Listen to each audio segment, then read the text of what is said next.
welcome to Lean and Clean with Fitness Chef Christine. I am Christine, your host, and today I am very joyful with my guest, Anne-Marie Maloney, and her podcast she's going to tell you about it is called About This Life. Let me tell you, I am a fan. I love listening to her. You are going to love her, so stick around.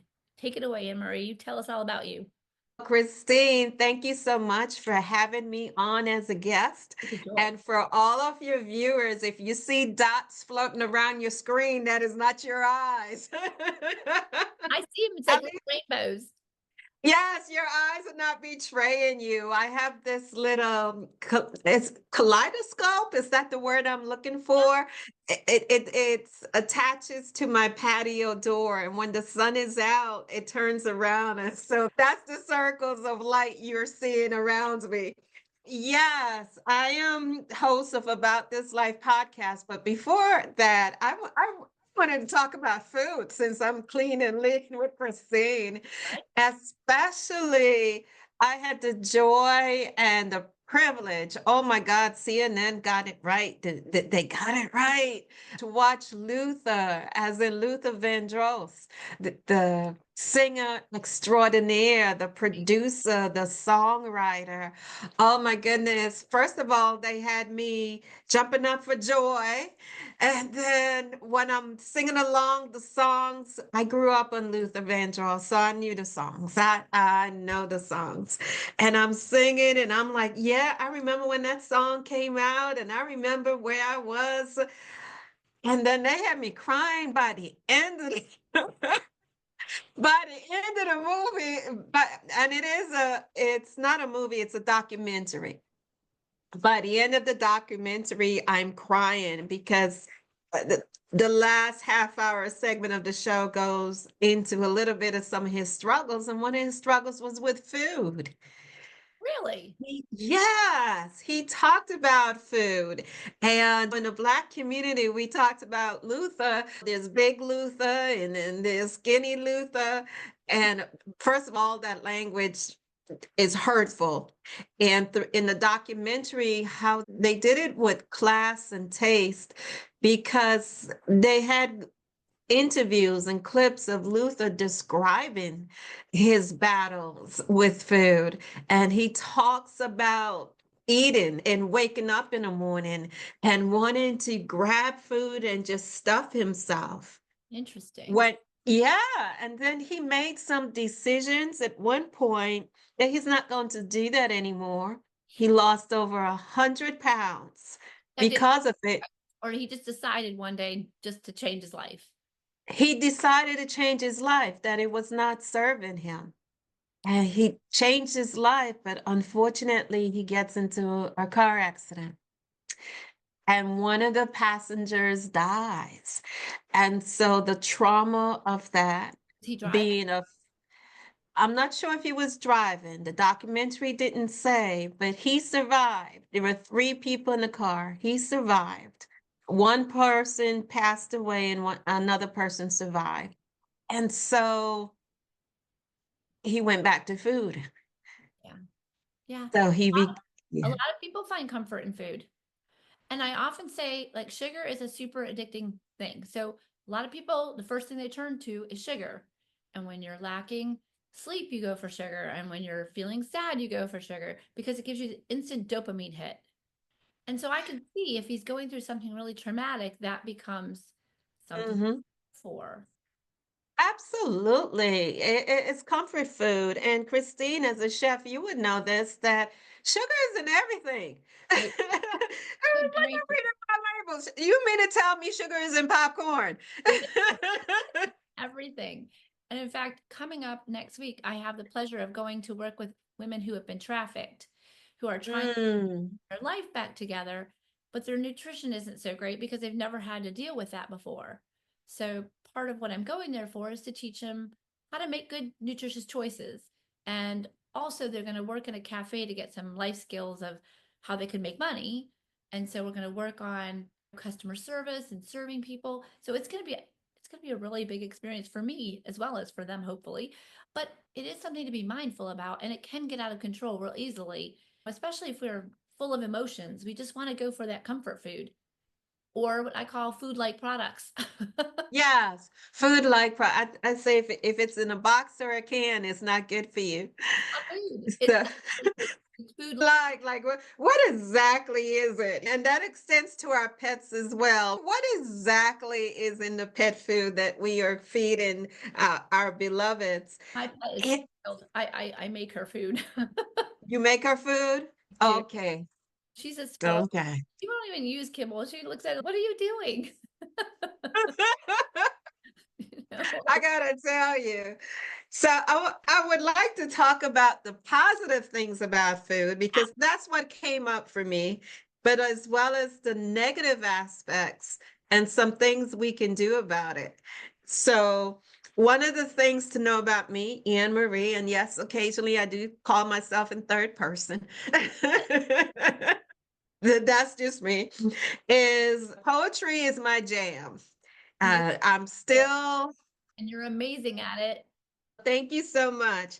It is my jam. I'm still crafting, writing, creating, and there's something called a poetry slam that I get my students into. But in any event, I would love to read a poem by Nikki Giovanni. G- Awesome. Um, Given the fact that she recently passed, and Nikki Giovanni, ooh, I love her. So this one is called Knoxville, Tennessee. Okay. I always like summer best.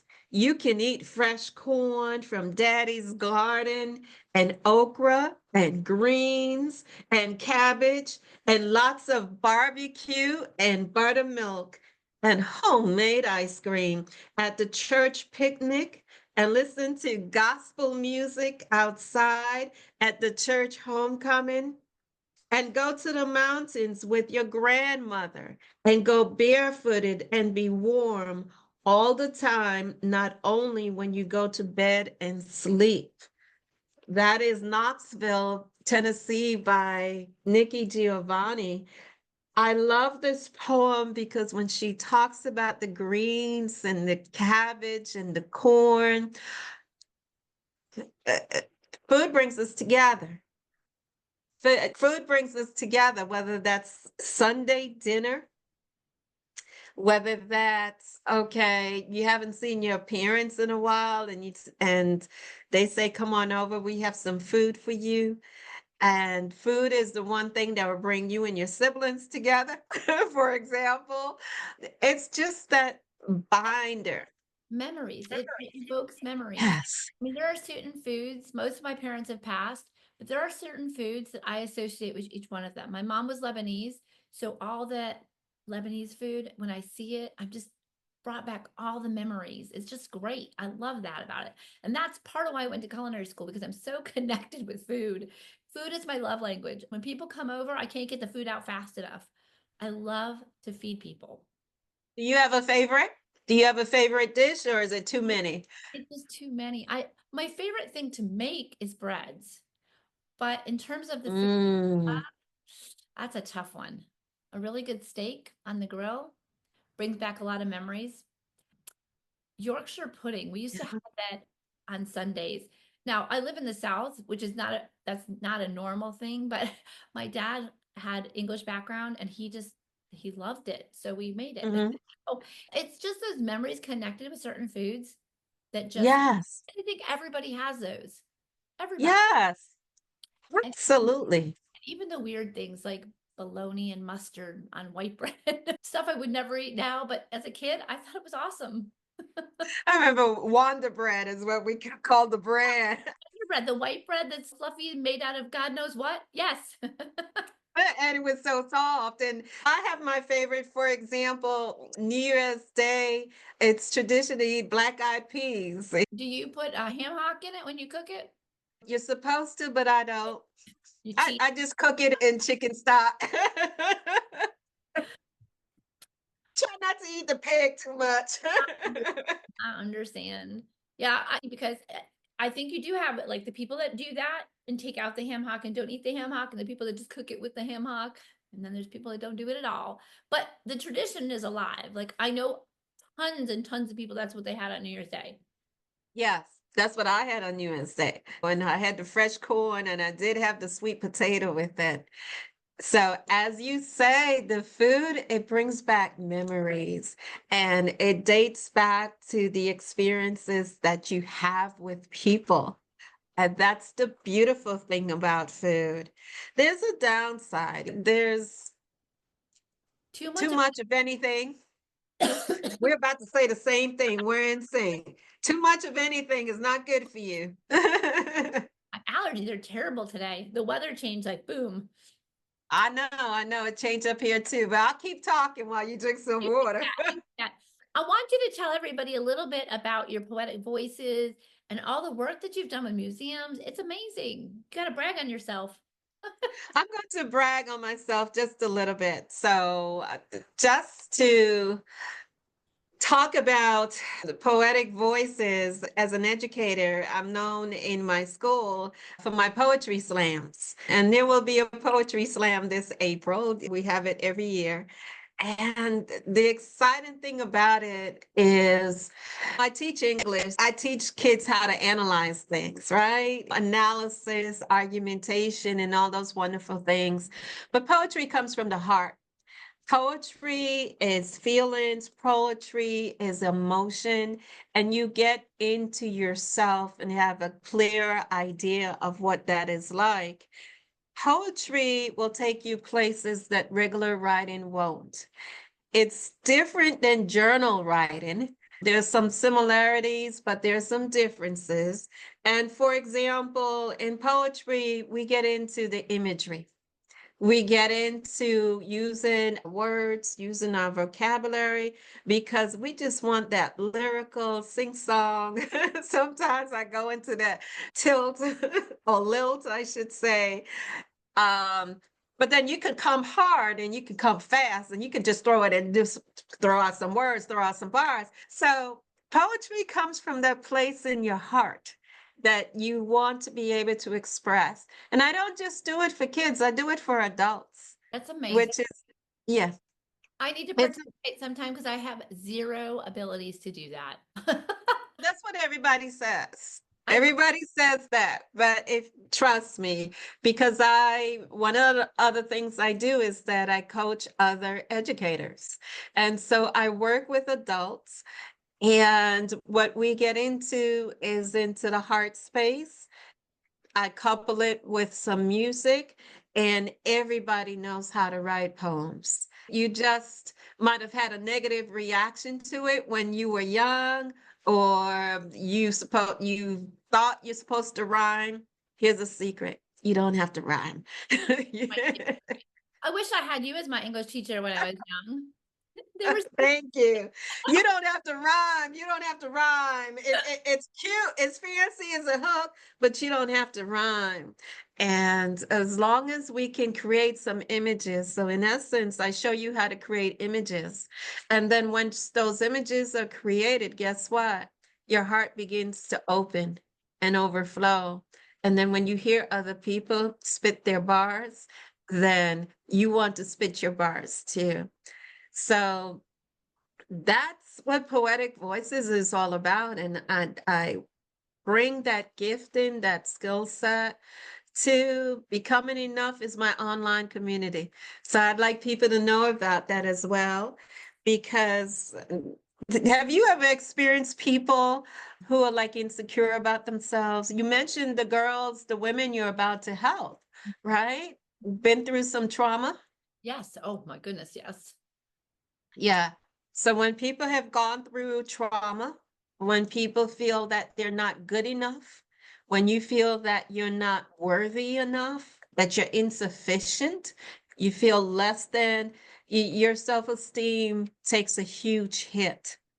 So Becoming Enough is a community for us to understand, hey, you are already enough.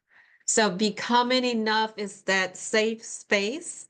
And how do you move from that place of, I don't think I'm good enough, to a place where I believe I'm more than enough? How do you get from point A to point B? Becoming Enough is the safe space for it. So, How do people join up with Becoming Enough? Like, how do you find you? Are you on Facebook? Is it a different group? okay, I'm on Facebook. Becoming Enough is on Facebook, Okay. definitely. And about this life, I am on YouTube. Yeah, I made it to YouTube this year. I'm on YouTube and No, anywhere so you. I'm gonna go find you, and I'm gonna subscribe right now. Okay, so absolutely. So it's About This Life podcast on YouTube. Yeah. About This Life podcast. And podcast is part of it on YouTube. And Podbean is the landing source, aboutthislife.podbean.com. But if you go to Apple or Spotify and just put in About This Life, I'm there. Looks like everybody. You pulled me up. That looks like me. Yes, ma'am. All right. That is me. And I want, if I could, talk about the difference a little bit. Yes, anything you want. The podcast About This Life, the guests have been amazing. I've had nearly 60 episodes, and I would say about 50 of them have been with guests, somewhere in that number, 45 to 50 of them with guests. And they have gone through some sort of life challenge, as we all do. We ride that roller coaster. And when you are in the valley, and you have your meditation, you have your prayers, but God wants us to have the hands and feet and be people of hands and feet to be a solve, comforter for other people. So when you're in a valley, you don't know necessarily what to do. Or sometimes you can fall into a place of helplessness, Yes. hopelessness. And the guests that I have on my show, they've been in their valley, but now they've come out. And so they are sharing their stories about all of that. Becoming Enough, that is like a private Facebook group by invitation. So I still want people to contact me. Let's see what's going on. And we take a look at your heart space, and how do you heal from some of the things that you've been going through. So that's the difference in a nutshell. Well, I can tell you that I am a fan of your podcast. And the episode that I listened to recently, you were talking about joy. And it was just a recap kind of the year. But I love how you talked about joy. So maybe you can share a little bit, if you remember the episode, a little bit about joy. Part of it, I think, is a choice. We have a choice that we can be joyful no matter our circumstances. But I loved what you said about faith and joy. And, if you don't mind sharing a little bit. Right. It was Paul in the Bible says he's learned how to be content, and no matter what situation that he is in. I don't remember the specific details of it because I have so many episodes in my head, but I will say this about joy in terms of it being a choice, comes from the inside. And there's a change, a metamorphosis that one has to go through to understand that the joy is going to come from the essence of yourself. And once you have that joy and it overflows into others, that part, but you also have to have that boundary setting, because you have to be able to say what is good for your energy, for your space. And you have to make a demarcation. Is I love you, boo, but I'm gonna pass on the next event. But That's what I struggle with. I struggle with the boundaries because I say yes to everything. And then I get so overwhelmed. And I think it's a learning experience. I'm getting better. I've had to pull back a little bit, and I think that's okay. You have to learn your boundaries. And so I'm an ever evolving woman. And sometimes I just got to say, okay, let's pull back a little. it's a learning experience. It's also an experience in self-love. And that's the mindset shift that I had to make. We're like, Because I'm the same. You're probably a people pleaser. You want everybody to be happy. Christy, sure, guilty. you want everybody to be happy. And most of all, you do not want to let people down. Yes. But here's why boundaries and self-love, here's the connection. we have to love ourselves.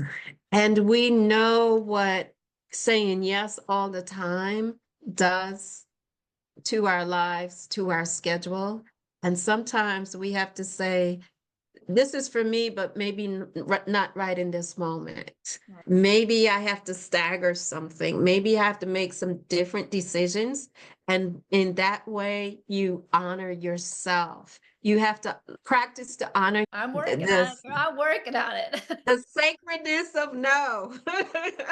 Not at this time. I'm not saying no forever, I'm going to but no. commit right now that I'm going to do better this year than I did last year. Because last year my word was yes. This year I'm pulling back. So I'm practicing. Yes. No. And what's for you will be for you. Yeah, I love that. Thank you for that. And can I just say that I absolutely love the way you speak. I love listening to Oh, your thank podcast you. because I love your cadence. I love the way you speak. You're so emotive and it just beautiful. Thank you so much. I appreciate you. I Everybody should appreciate you. listen. Everybody should listen to your podcast. And so what I'm going to do, if you can send me the links to your podcast, I'm going to put it in the show notes to make it easy for everybody to find you. Obviously, I have the one on Apple and the one on YouTube, and I'll put those in. But maybe links to your private group if somebody wants to find out how they can join, your email address, any way somebody can get in touch with you. I love Absolutely. people connect because I think, especially I've learned this year, the power of collaborations. You don't have to do things by yourself. It's okay to reach out and get help and connect with other humans and feel like you're heard and you're seen. And so I love what you do. And I want people to get the benefit of getting to know you. Absolutely. And I thank you for that. Community. It's all about community and my people. And I like to say my tribe. I like that word too. I do too. I do too. And it's funny, we're both fortunate and unfortunate. In the age of computers, you can get sucked in so easily to the negative stuff. But on the flip side, I live out in the country. So being able to do Zoom, being able to podcast, it's been such a blessing on my life. I just have to be careful that I don't get sucked into all the rest of it. Yes. But I really, like I said, I really want people to give a listen to what your message is because it's beautiful. And your way with words and your poetry is just a blessing to people. So I hope that they will come and find you, and maybe you'll keep us updated on some of the things that are coming up in the future. Come back again and keep us updated. So I'd love to hear Thank you more so about. much. Yeah, And absolutely. we have to find a way because I can smell that bread baking in your kitchen. I like it. I like it. Well, I'll Your tell you. house must smell wonderful. Well, you know what that means? That means that you have to bake some so you can get that scent in your home. Yeah. Yes. For those of you that don't know, I usually do a daily live on Facebook and YouTube where I bake bread. That's the first couple weeks of the year. It's called Make It From Scratch. So everything I'm trying to teach people to get back into the kitchen and use real ingredients and make their own. So that's where the reference to bread came from. And I Hmm. everybody will get in their kitchens and start baking away. The segment after breads, we're going to be making cheese and butters and things like that. So just keep trucking along. Yes, yes, absolutely. And you'll keep in touch with us, right? I will definitely keep in touch with you and I will send you those links. Please do. And I'll be listening away and we'll keep collaborating. So I really appreciate you coming on today and sharing your message with people. It's so important. And I'll make sure I get those links to everybody so everybody can connect with you too. Okay, it's my pleasure. I wish you many blessings. Thank you, my friends, for hanging out with Anne-Marie and myself. I hope that you love the episode. And if you did, I hope that you'll subscribe and leave some comments. If you have questions or anything and you want to get in touch with us, let us know in the comment section and I'll definitely get back with you. I wish you all a blessed day and a new year.